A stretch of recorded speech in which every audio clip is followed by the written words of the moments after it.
الرحله بتاعتنا النهارده بدات باختبارات رايد تو دريم. شركه رايد تو دريم المحترمه، شركه مصريه هولنديه بتبدا بتسوق اللعيبه داخل مصر وبره مصر. منظومه محترمه جدا مع مدربين محترمين جدا، عملوا شغل عالي في جميع المحافظات. احنا خدنا اللعيبه المميزه عندنا من مواليد 2016 و15 و14 و13، ورحنا الاختبارات الفاينل بتاعه محافظه القليوبيه اللي كان بيشرف عليها كابتن محمود كاستيلو، النجم الكبير، نجم التدريب الكبير والحكم المحترم جدا جدا، وتنظيم اكتر من رائع. كانت الاختبارات معموله في مركز شباب بسوس تحت اشراف زي ما قلنا اول ما نظمها الكابتن محمود كاستيلو.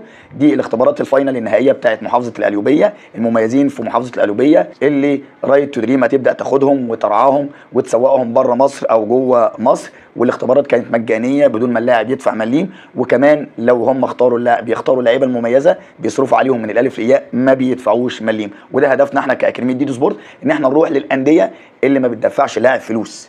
اللاعب يلعب بموهبته، اللاعب المميز سجله، اللاعب لو مش مميز يا فندم قول لي مش مميز وشكرا هاخده وارجع تاني. فالحمد لله رحنا بحوالي 14 لاعب من مواليد 2016 2015 2014 و2013.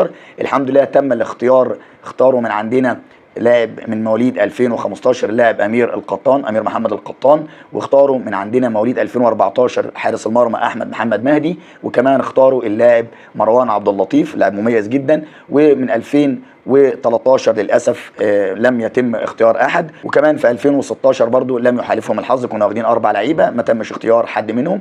ومش مشكله، دي تجربه، ودايما بقول للاعيبتي جرب وروح وتعالى وهنعرضك مره واثنين وثلاثه، مفيش يأس. مش مشكله ان انت لسه صغير، احنا بنعرضك ويا صابت يا خابت، جت النهارده جت ما جاتش نجهلك ونجهزك تاني للموسم الجديد. اهم حاجه احنا بنقف في ظهرك وبنساعدك وبنعرضك على انديه بدون مقابل مادي. وده هدف الاكاديميه، ان احنا نودي اللاعب المميز عندنا بنوديه اختبارات، بنعرضه على انديه تسويق، بنعرضه على انديه بدون مقابل مادي وبدون ما يقطع استماره وبدون ما يقف في طوابير اختبارات والكلام ده كله.